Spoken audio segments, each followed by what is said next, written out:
The song we just sang fits very well with the theme and emphases that we have in the book of Ecclesiastes. Day by day, whatever comes, whatever day.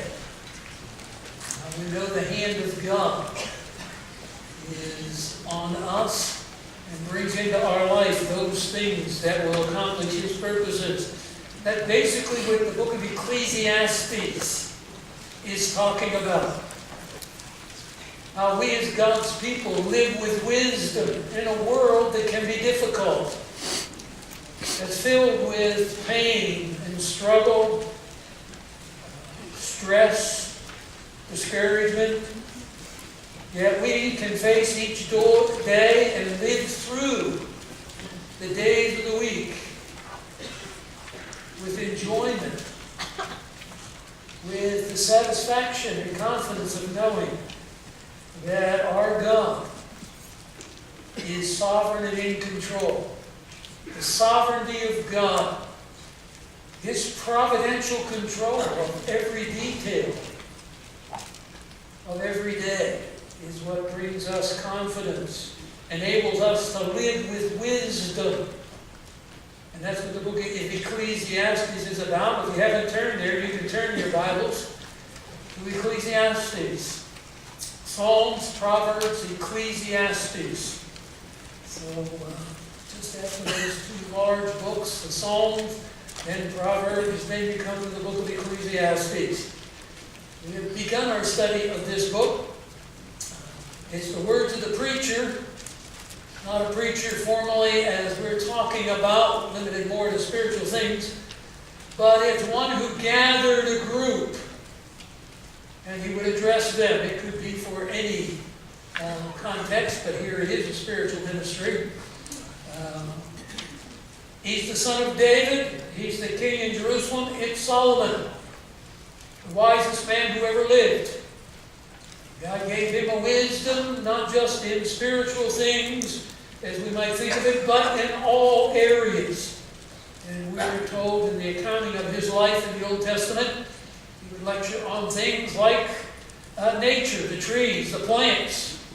He had a wisdom and a knowledge that impressed the wisest men of his day. And now he's used to write this book. And we just looked at the opening verses here. Our translation says vanity of vanities. And we noted that that's probably not the best translation. I'm convinced it's not. It came down basically from the Latin Vulgate. And the word used there, vanitas, that got to be the basis of subsequent translations and interpretations down through history to basically our day. I showed you a slide on the word Hebel. Hebrew pronounced the B as a V, Hebel, but it comes over and looks like RB, and we just leave it with Hebel. If someone corrects you and say, you know, the Hebrew should be Hebel, say, of course, I know that. I know Hebrew, but I like Hebel. Say Hebel. Anyway, this is the word we're talking about. Its basic meaning is a puff of air, a breath, a vapor. So verse 2 of Ecclesiastes 1 is breath of breath, says the preacher. Breath of breath, all is a breath. Another way to say that with this metaphor is all is temporary. The brevity of life, the transience of life, it comes and it goes. That's the theme. It's not the vanity that it's worthless, that it's of no value. Note the explanation there I took from Farmer. The essential quality to which Hebel refers is a lack of permanence rather than a lack of worth or value. It is air-like, fleeting, transitory, elusive rather than meaningless. Because if you read this word vanity, you translate all is meaningless, all is worthless. The very popular modern translations translated all is worthless. Worthless, worthless, all is worthless. Then you go through the book of Ecclesiastes, and it's somewhat discouraging and depressing. And people say, well, it's Solomon writing in his old age as a discouraged old man who realized he wasted his life as he wandered off into false worship and so on. But that's not the force or focus of the book of Ecclesiastes. You might put up the definition of vanity there, just for the contrast. The first definition comes from Webster. Vanity means something that is vain, empty, or valueless. In English, vanity means hollow, empty, worthless, pointless, without any value. Perhaps that's trivial, coming from Frederick's commentary. But that's not what we're talking about. Things that are temporary or brief, short-lived, we would say, aren't necessarily worthless. A person may have a short life. They have a baby that may only live, a short time after birth. We don't say, well, they were worthless. They didn't have value. Not at all. So, the word we're dealing with is a Hebrew word that means a breath. In fact, while your Bible's open to Ecclesiastes, the book just before that is Proverbs. The next to the last verse in Proverbs, Proverbs chapter 31, verse 30. You just look at that. He's describing the excellent wife. And so he says in verse 30, charm is deceitful and beauty is vain. There's our word hevel. Same as we have down in vanity of vanities. All is vanity. What he's really saying is charm is deceitful and beauty is temporary. You don't think so? Just watch the commercials on television. Everything telling you how you can retain your attractiveness, male and female. He's talking about women here, but if you read Song of Solomon, the description of the Shulamite is she's beautiful. And the description of Solomon is he's handsome. You can call him beautiful, but the point here is charm is deceitful, beauty is temporary. I don't think it's worthless. We say beauty's in the eye of the beholder, and we are attracted to different people, all of us, and we're glad for that. But there is value in beauty and attractiveness, but it's temporary. So here you have, that's what the theme of Ecclesiastes will be. That's stated in the second verse here. As you conclude the main section of the book in chapter 12, verse 8, you'll repeat that statement. Vanity of vanities, all is vanity. Or breath of breath, all is a breath. Why don't you put up the words in Ecclesiastes if you would, that's right. I just selected some of the words and the amount of times, and I just thought commentaries usually list these. The word good appears 52 times in Ecclesiastes. I mean, it's not a book just about bad things or discouraging things or worthless things. Good appears 52 times in Ecclesiastes. The word wisdom or wise appears 52 times. So we're talking about wisdom and wise. We saw that at the end of the letter, the book, chapter 12. He's spoken words of truth, words of wisdom. The word God, and this is crucial, we'll be talking about this morning, appears 40 times in Ecclesiastes. He's not talking about life without God. He's talking about how God enables us to have enjoyment in the ups and downs, the good times and the bad times of normal life on this earth. And it's for God's people. Because as we've talked about, we don't escape the problems, the trials, the stress of living everyday life. It's not when you come to trust Christ, now life becomes the proverbial bed of roses. It's just a good life.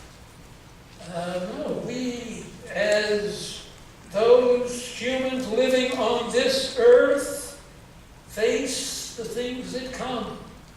We get sick. Some believers die young, some die old. Some have good health, some struggle with finances, some struggle. Life has its pressures. Solomon was writing with his wisdom. He knew what pressure was. We'll talk about that in a moment. But God is involved in it all. If you have the wisdom that brings the fear of God to your life, it puts every day of life in proper perspective. The word heart appears 40 times. Vanity, which we're translating breath, appears 38 times. I was reading a commentary by a good man, and I think either I didn't have my glasses on or there was some confusion. He said the word, and he's using the word vanity, appears 33 times, and it's the most used word in the book. But as you can see, that's not so. So it's good to read more than one commentary just to be sure it's not like a preacher who sometimes misspeaks. Not this preacher, but some have. Last word, time. 37 times, and I just stopped there because it fits well on the slide, but you can go down and give other words. The word time is important because the book of Ecclesiastes is talking about our time. Because time becomes important to us, the counting of our days, because we have limited time. In contrast, as we are going to see in our study this morning, about some of the things that are in existence before us and will be in existence after we're gone. When we pick up with verse 3, it almost sounds like a discouraging note. What advantage does man have in all his work which he does under the sun? We'll say something about under the sun again in a moment. But what advantage does man have in all his work? And the word work there, here's the idea of our toil. You know, that grinding it out. This is the pattern of human life as a result of the fall. Come back to Genesis chapter 3. Genesis chapter 3. And this is the account where Adam and Eve join in their rebellion against God, what God has commanded them. And God is meting out the judgment for their disobedience. And you know, you're familiar with the account. One tries to blame the other. The woman says, the serpent did it. Deceived me. So God starts with the serpent and the judgment on the serpent in verse 14. Then he's going to talk about the woman down in verse 16. And you'll note here, everyone says that it was someone else who influenced them or moved them to sin. God doesn't deny that that person may have had been a factor, but it doesn't excuse the person for their own sin. So it's true the serpent did deceive and lure Eve, but that did not excuse Eve from the responsibility of making the decision to sin. Someone else never causes you to sin is never an excuse for your sin. That's the pattern. So now the judgment on the woman. She was going to bear children. That was God's original plan. He told Adam and Eve to be fruitful, multiply, and fill the earth. But now there would be pain in what God created her for. There would be pain in childbirth. Her life would be characterized by difficulty and suffering. Then to Adam, which is what is before us, particularly in Ecclesiastes. Because you have listened to the voice of your wife. God doesn't deny that Eve did play a part in luring him to sin. No excuse for Adam's sin.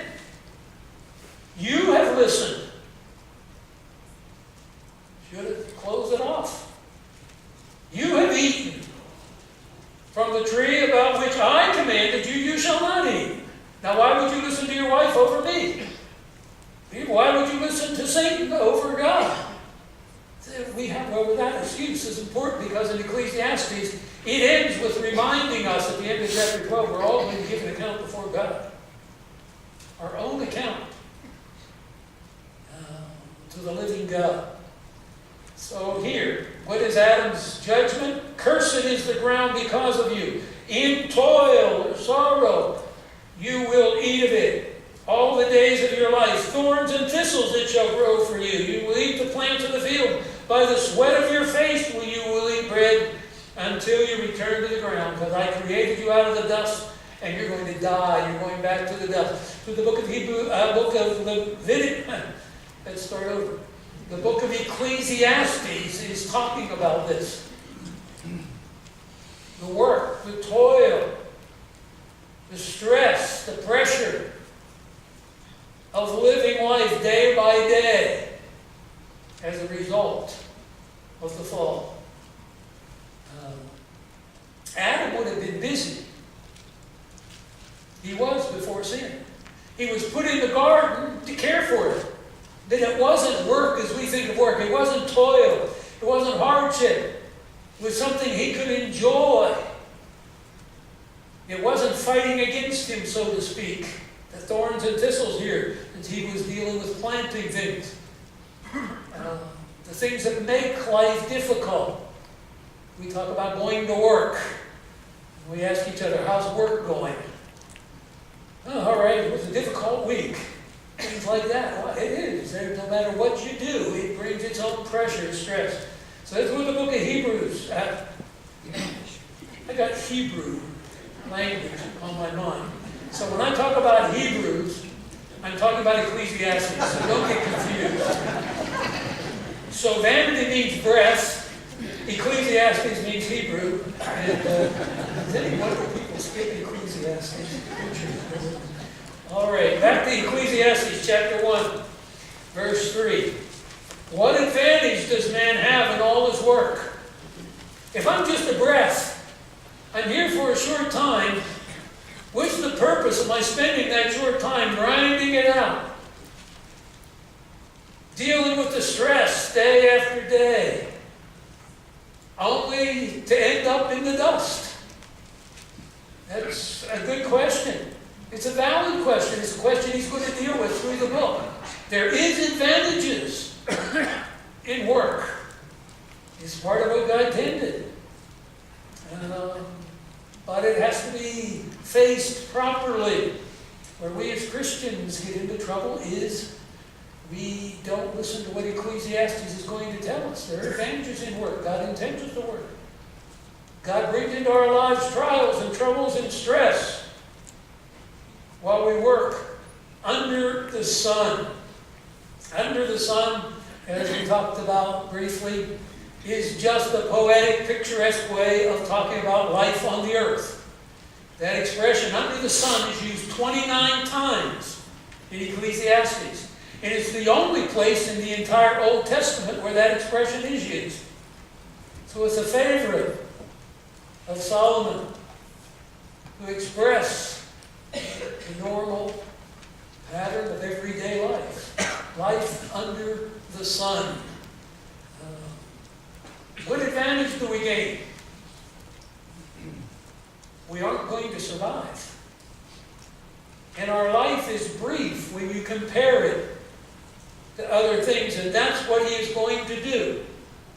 So beginning with verse 4 and following, he's going to address that and draw the comparison of just how brief and temporary our life is when compared to the world in which we live. The elements that make up the world in which we live. The earth, the sun, the wind, the water. They all were here before we came on the scene, and they'll be here after we're gone. We're just a breath. That's what Ecclesiastes is saying. He'll be answering the question in the place of work and how we face it, and the stress and the toil as we move along. Now, Solomon's perspective here, under the sun, is not limited as though we exclude God because He's above the sun, He's in heaven. This is just, as some have been popular to say, this is just man's condition and view of life without God. It's a monotonous, worthless, hopeless grind, serving no real purpose. Many commentators of Ecclesiastes have taken that view, but that's not what Ecclesiastes is about. Because it's about God. It's about wisdom. And the beginning of wisdom is the fear of the Lord. So He's going to show how we can live life and experience the enjoyment that God intends and provides if we fear God and live with that fear of God, honoring Him, respecting Him, submitting to Him. Oh, we talk about fear. Then we can have the enjoyment. We don't escape what other people endure. I've shared. My dad, two of my brother-in-laws. Dad lived to a ripe old age, died of cancer. Two of my brother-in-laws died of cancer around 60, both believers. One a pastor, pastoring thousands of people, teaching the Word, writing books. Wait a minute. Why would some godless people be living to long ages and he dies at a comparatively young age? We're going to have to look at that. That's what Ecclesiastes does. It helps us as Christians live not trying to escape the problems that come in life, not to have the joy of our life sapped out of us because it's worthless, this world. No, not at all. Because God does what we cannot do ourselves. We're going to talk about the fear of God. Turn over to chapter 3, verse 14. We're not going to look at all the answers of fear and the fear of God in Ecclesiastes. We'll pick them up when we come, but I want to look at two. Look at verse 14 of chapter 3. I know that everything God does will remain forever. See here, there's a contrast. We're talking about God, we're talking about forever. We're talking about us, we're talking about breath. I realize we have a forever, but we're talking about living our life under the sun. And that's not forever. That's temporary. That's so obvious. There's not a person sitting here who hasn't been impacted by the death of someone close to them, someone they knew, someone they worked with, so on. It's just life. But here we have everything God does will remain forever. There's nothing to add to it. There's nothing to take away from it. That's going to come up shortly when we go back to Ecclesiastes 1. There is nothing to take from it, for God has so worked that men should fear Him. So that's what's going on here. All this that's going on in this world has a purpose. That's why James could write in James chapter 1, count it all joy, my brethren, when you fall into various kinds of trials. Doesn't matter what the trial is. Multifaceted, multicolored trials. Because we all have them. Brethren, fellow believers, count it joy. That's what Ecclesiastes is going to tell us. How we have joy in our trials.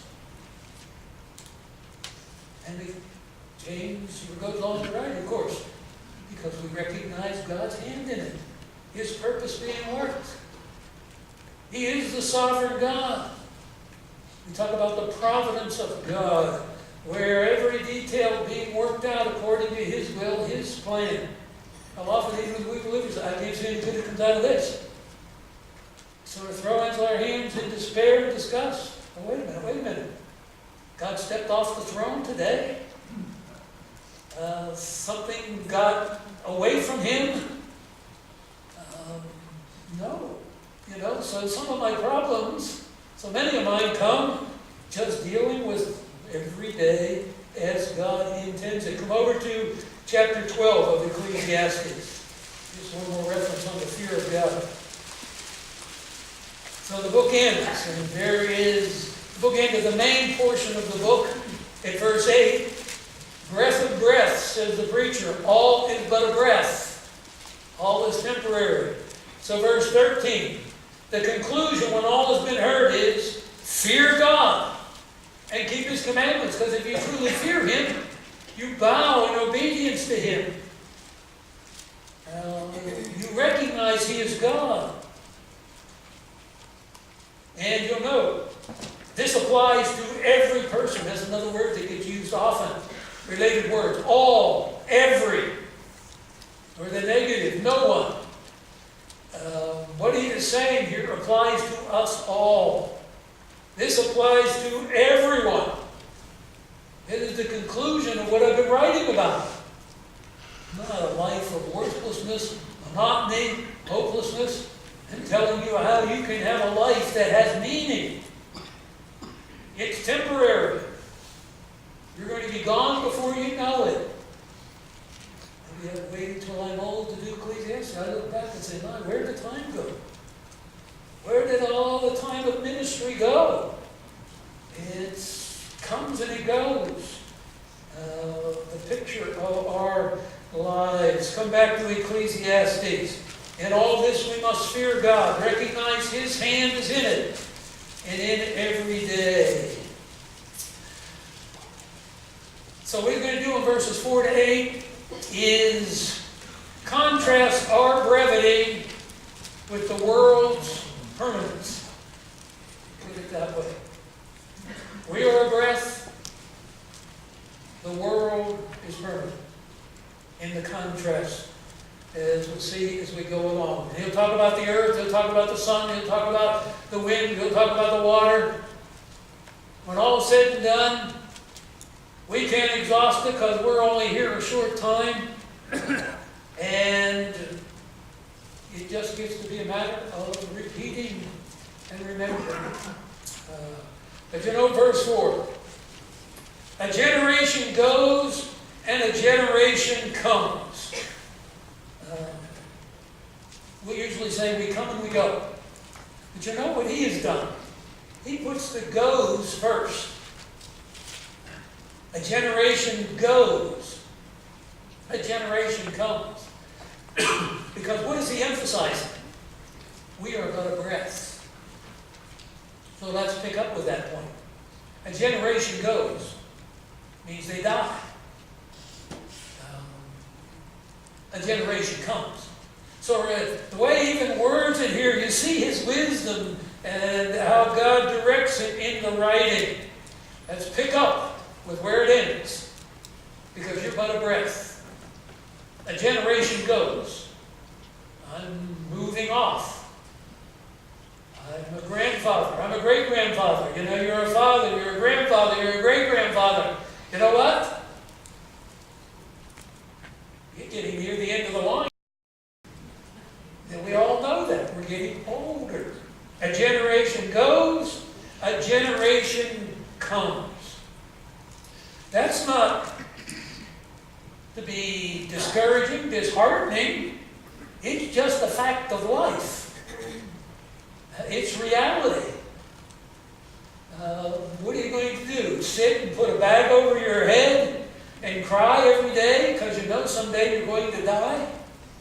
We have to go on. So let's start. What advantage does this man have in all his work, which he does under the sun? A generation goes, a generation comes. You're not doing anything enduring as far as life under this sun. The differences we make, now again, we're talking about under the sun. I realize there are spiritual results. Lead someone to Christ that has eternal. But we're talking about the everyday life we face. Come back to Psalm 90. We looked at this in the previous study. It's just a little bit before Ecclesiastes. Proverbs is before Ecclesiastes, then Psalms. Then go to Psalm 90.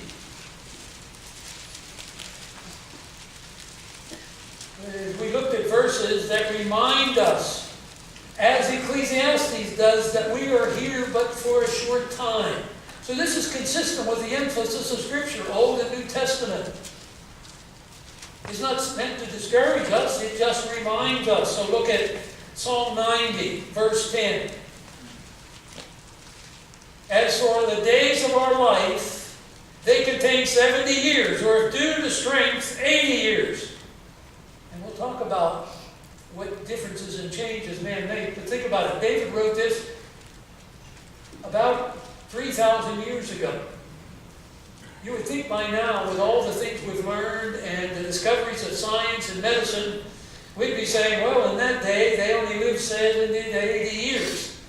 But now we can look forward to living 300, 350 years. What's the average lifespan? We haven't really moved it along. The last I read, some of you jumped on the internet, 77, something like that for a man. Whew, really getting close. 3,000 years ago, he was saying 70 years, maybe 80. But if you live to 80, you'll have more difficulty and pains, and here we are. Well, he's going to say more about that in Ecclesiastes 1. Yet their pride is but labor and sorrow. That's what he said. What advantage does man have in this wearisome work? What happens? The best we have is labor and sorrow. We keep grinding it out. We have kids and they cause us problems. Then they have kids that are grandkids. And we have more things to be concerned about and stressed about, especially if you're the mother and grandmother. And then what? Then it's all over. Soon as gone, we fly away. It's saying the same thing Solomon said, didn't he? We have a short life, and it's basically filled with labor and sorrow, and then we're gone. So that's depressing. I thought Ecclesiastes was going to be encouraging. But what puts it in perspective? Verse 12. So teach us to number our days. I love the way it puts it. Number our days. Every day counts. Because every day that goes by is a day gone in our brief life. We don't want to waste the days of our life. Because wasted days become wasted weeks, become wasted months, become wasted years, becomes a wasted life. So teach us to number our days, that we may present to you a heart of wisdom. Where did we end up with Ecclesiastes? We just read at the end of chapter 12. Same thing. We are going to appear before God to be judged. We want to number our days, not to be discouraged with them, not to count them as worthless or monotonous, but to make them count. This is a day for which I will give an account someday to the living God. Yeah, this is a day that's got a lot of problems in it. This is a day I will give an account. For what? Living wisely this day. Facing the problems this day with wisdom, which begins with the fear of the Lord. And so I can have joy in it because I count it all joy when I fall into various trials of all kinds, because I see the hand of God. So you see, it's not talking about the trials and difficulties of life as though they're worthless, meaningless, and make life empty.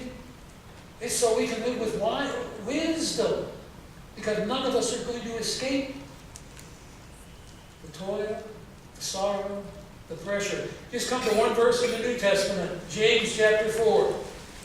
See, this is a consistent emphasis. Ecclesiastes isn't unique in that it is a discouraging focus. It is just a more detailed focus of what is brought up repeatedly in Scripture. Our lives here on this earth are temporary, short, and they are to be lived with wisdom.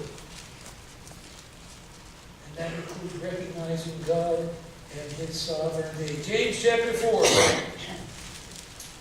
and verse 13 says, "Come now, you who say, today or tomorrow we will go to such and such a city, spend a year there, engage in business and profit." Well, there's nothing wrong with planning, but there is something wrong with planning that doesn't take God into consideration. "Yet you do not know what your life will be like tomorrow. You are a vapor, an atmos, that appears for a little while and then vanishes away." And some commentators think James here is drawing on Ecclesiastes. You're a breath, you're a vapor. You're here for a little while and you're gone away. A generation goes, a generation comes. What do we do? I mean, I can't change the fact that I am temporary. I have a life that is brief. Instead, you ought to say, if the Lord wills, we will live, and also do that. But as it is, you boast in your arrogance, and all such boasting is evil. You try to plan your life and live your life apart from the will of God, you've got a worthless life. But that's not what Ecclesiastes is about. It's instructing us how to live meaningful, purposeful lives. So of course we plan. But everything I do is in the context of the sovereign God that I serve, that I want to honor. And that's why if He brings trials into my life, I accept that. Because He causes all things to work together for my good and His glory, Romans 8 tells me. So what am I fighting against? What am I so stressed about? I'm making light of trials and pressures. That's why we have this book to help us. But the reality of it is, I don't have to despair. Sometimes I have to stop and collect my thoughts, as we say. Say, wait a minute, Lord. I have to calm down here. You are still on the throne. Your will is still being done. I don't understand all that's happening. I don't have to know the purpose. Because I serve you. I just have to serve you today, as Jesus said in the Sermon on the Mount. Don't worry about tomorrow. Each day has enough trouble of its own. Doesn't mean I can't plan for tomorrow, but I don't have to worry about it. Believers have to be instructed to live their lives in agreement with their theology. We claim to believe that God is sovereign. We claim to say, yes, I serve Him, I submit to Him, I believe He's in control, until my life veers off. And then, then what? Count it all joy, my brethren. That's what Ecclesiastes is about, how we can have enjoyment in the days of our life. That will include, as we call it, the ups and downs and so on. Come back to Ecclesiastes. First, he's driving home this whole issue of our transience, our brevity. So he says in verse 4, a generation goes, a generation comes, but the earth remains forever. And he's going to bring that in, the things that are connected with this earth and this world. The earth goes on forever. The sun repeats its cycle. The wind continues its patterns. The water continues to flow through the rivers to the sea. And it's never, but I'm here and gone. The earth remains forever. And he's talking about that in the contrast here. A generation goes, a generation comes. How many generations have we had? The 1,000 years of this earth's existence, or if you are a evolutionist, the billion years, which isn't true, but you can live in your will if you want. The earth is still here. The earth is still here. here when you came. It will be here when you go. You know, that's not discouraging. There is a comfort in this. We'll see this in a moment as we read the rest of this. God has created an order, a stability, a consistency in this creation, in the world in which we live. And so that's good. Let's read it. The earth remains forever. Verse 5. Also the sun rises, the sun sets, and hastening to its place, it rises there again.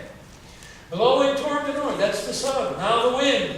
Blowing toward the south, turning toward the north. The wind continues swirling along, and on its circular courses the wind returns. And as the wind continues its pattern that's established. Water, all the rivers flow into the sea, yet the sea is not full. To the place where the rivers flow, there they flow again. You see, this is not to say, oh, the world, the creation, life is just monotonous, meaningless. No. It's the contrast with us. I'm temporary. But the world in which I live is permanent. I mean, the earth is still here. It was here long before I got here. The sun still gets up in the morning. The wind still blows on its course. The rivers still flow. Now, I realize all that's going to change because of climate change. And soon the world will come to an end. I think we have 12 years. And that person is smart. Not wise, but smart.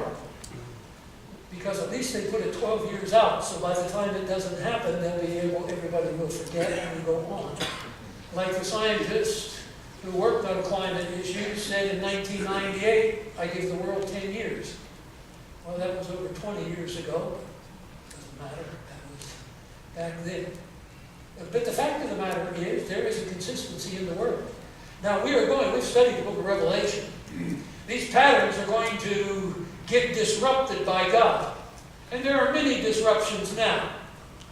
Many. Somewhere. You know, the wind gets off course, we can have tornadoes or whatever that cause great destruction.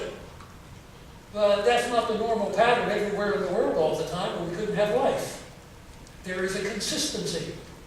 The sun rises, the sun sets. And we use the expression, well, it's been a difficult day, but I'm going to bed. The sun will get up in the morning.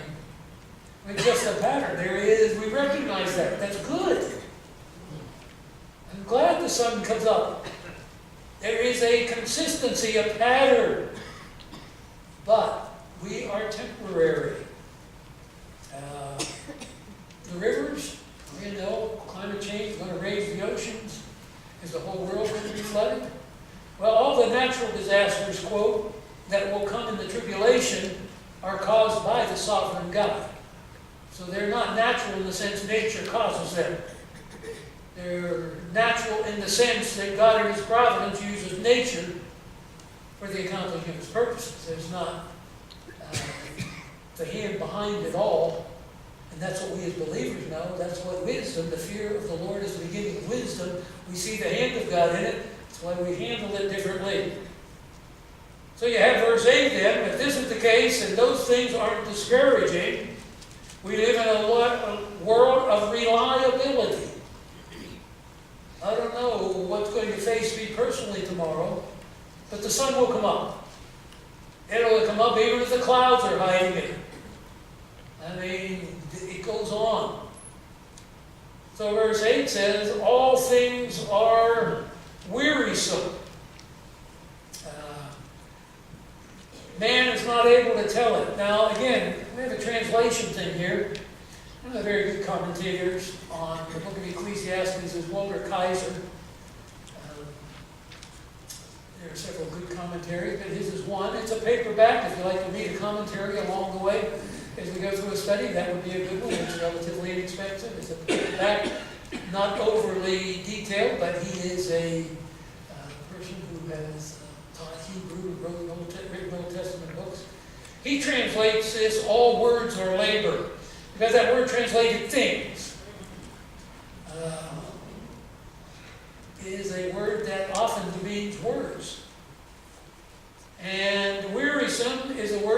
for labor, because labor is wearisome, toilsome.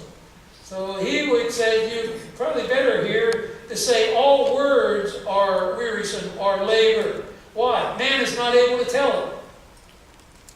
And he's going to go on to explain that. You know, we can't grasp the things that are going on in the world. We don't have enough time. So, the eye is not satisfied with seeing, nor the ear filled with hearing. That which has been will be, that which has been done is that which will be. In verse 8, you can't take it all in. It's, you know, we use the expression, too soon old, too late smart. What we're saying is you grow, you learn things, you get understanding, but by that time, you're checking out. Or your body's so worn down you can't use it. You know, when we sometimes joke, all that strength, all that energy wasted on youth. You know, it's just a fact of life. I mean, the creation, we had a scientist here talking about creation. Many of the things we know about creation, we're finding galaxies with billions of stars in them we didn't even know were there. I mean, and the world goes on. The most powerful people have come and gone. Or as Ecclesiastes says, they've gone and others have come. The earth continues. The sun gets up, just as God created it in Genesis 1. The rule of the day, there it is. The rivers are still flowing into the sea. Well, we're going to run out of water coming down in the rivers, or else the sea will overflow. No. Because to the place where the rivers flow, they flow again. And we know something more now. We haven't found something new. It's just how it works. We sometimes call our water-based world. So everything is wearisome in the sense we can't explain it all. We can't take it all in. Life is too short.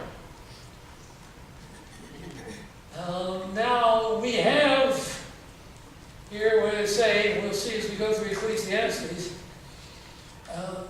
we'll never exhaust the knowledge of God. That's why sometimes they express we'll have eternity. But the contrast we're having here is the brevity of our life. But even when we are living in the eternal kingdom, the presence of God forever, we won't have exhausted everything that can be known about the living God. But here on this earth, and where he's talking about how we're living now under the sun with this physical life, in the days of this life, we just can't get a handle on it all. We can't get our arms around it. We're struggling to learn. That which has been, verse 9, is that which will be. And that which has been done is that which will be done. The pattern set out in verses 5 to 7 here, that we just looked through, is the pattern that will continue. This is the pattern of life. There's nothing new under the sun. Here's what one commentator said, William Merrick, in his commentary. Another one about the same size as the one I just mentioned. He said, the vast majority of events are merely repetitions in a slightly different costume.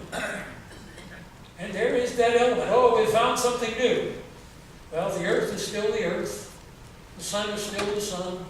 It still comes up, and every day it comes. The wind still blows. The waters still flow.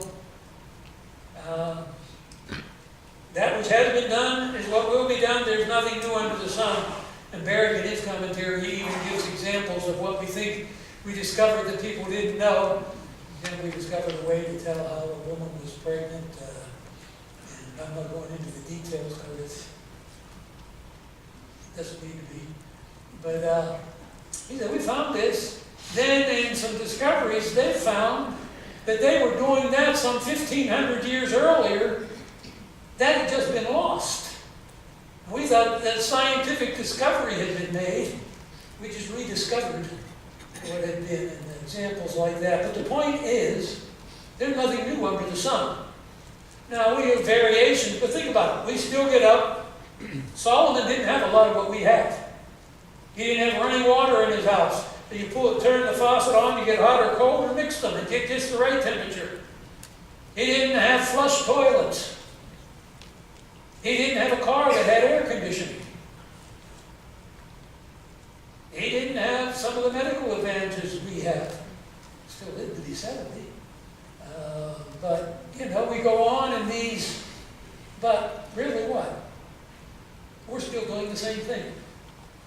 We have different gadgets, different things, but we're still getting up, going to work. When the sun gets up and the day starts, we get out, and we still got to what? Go, labor, try to make the money to buy places to live, buy food, get back and forth to work. We've improved it, but and we still come home filled with stress. They still come home weary and worn out. I need a break. There's a commercial, you need a break today. I don't even remember what it was about, so if it's about beer, forget it.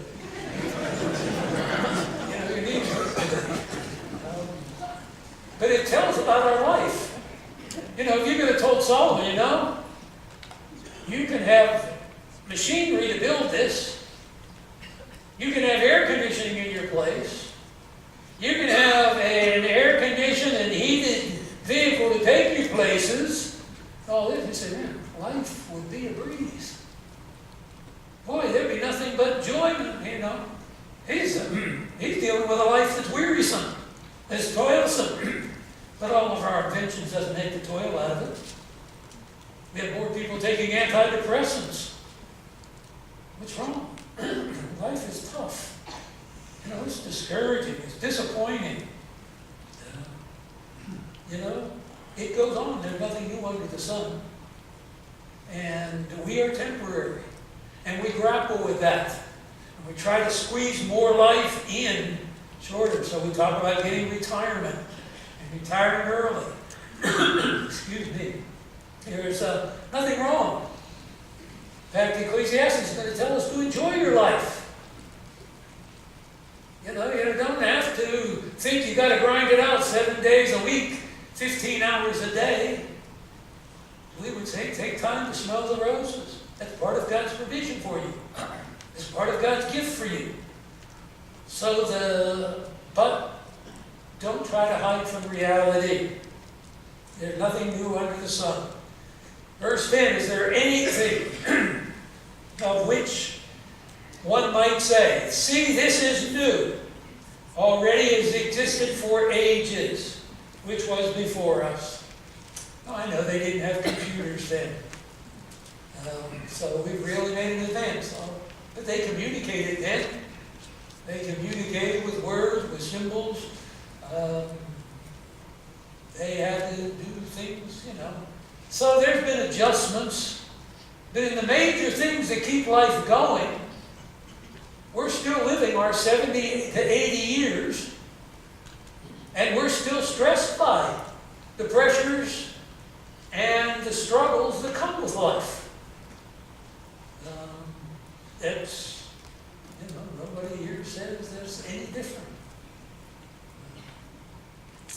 So there's really nothing new in any significant way. And we're really just discovering what God had already built into the creation. We don't create anything new. In that sense, we create from something that's there already. But he's going to bring it to a conclusion. Where did he start? We're a breath. A generation goes, a generation comes. But everything around us in this world continues on. So he says, there is no remembrance of earlier things, and also of the later things which will occur. Remember, James says, you don't know what's coming tomorrow. But Jesus said that in the Sermon on the Mount. And we forget what went before. And so it doesn't matter. There's no remembrance of the early things, and also of the later things which will occur. There will be for them no remembrance among those who will come still later. You know what? Later generations forget just like the earlier generations did. We forgot. Now they forget. What do we say? We see it going on in our political world with all that goes out there. We see young people coming up. They got all these ideas. People say, well, they never faced or lived in the Depression. They didn't have to face a world war. They didn't have to do this. What do we say? There's a generation that comes up that has no memory, no remembrance of the former things. So we go through the cycles. And you know what? All the things they do, they think they've come up with something permanent lasting. Marilyn and I, we bought a TV. Not really, we had a TV for it. But we bought a big screen TV years ago. It was a 40-inch, largest screen you could buy. It was huge. It was heavy. And my kids were debating who got the TV when we went. They start early, you know, these kids. Who gets the TV? You know, when it came time we wanted to get rid of that thing, I couldn't give it away. I had to pay 2 men to come and take it. Where were those kids when I needed them? And they had no remembrance of former things.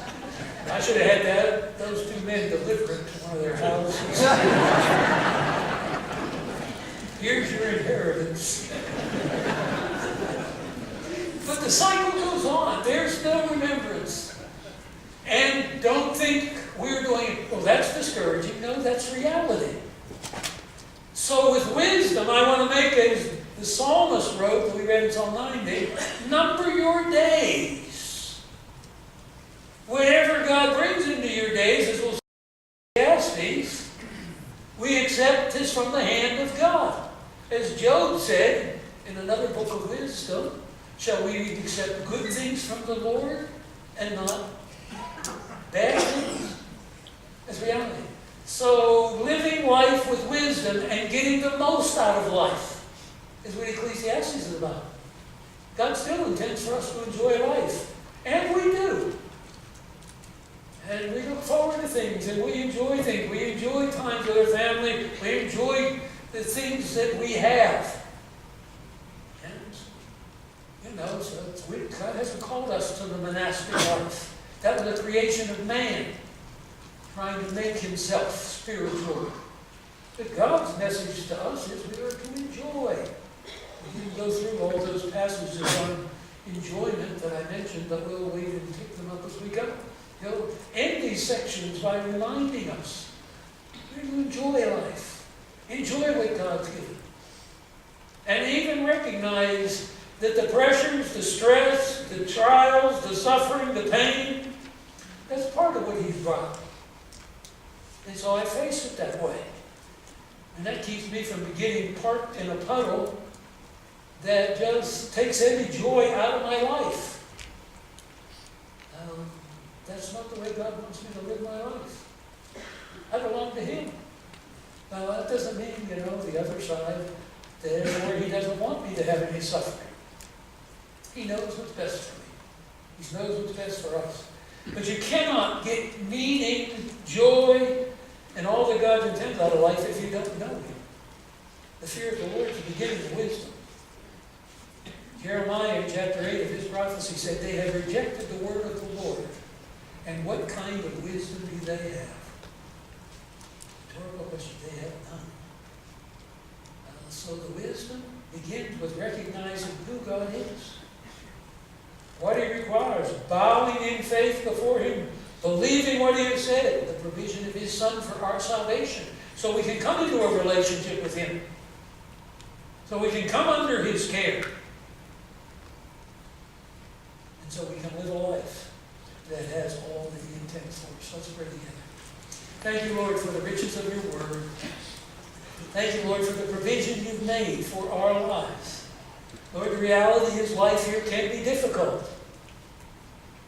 It can be filled with pressure, often with pain and sorrow, what we would not have chosen for ourselves. But Lord, in the wisdom that we have because of our relationship with you, and that you have made known to us, we understand that your hand is doing what is best.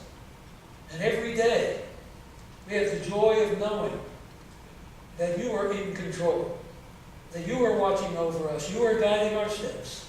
And we can rejoice and enjoy life, knowing that's what you intend for us. As we honor you, we pray in Christ's name. Amen. Thank you.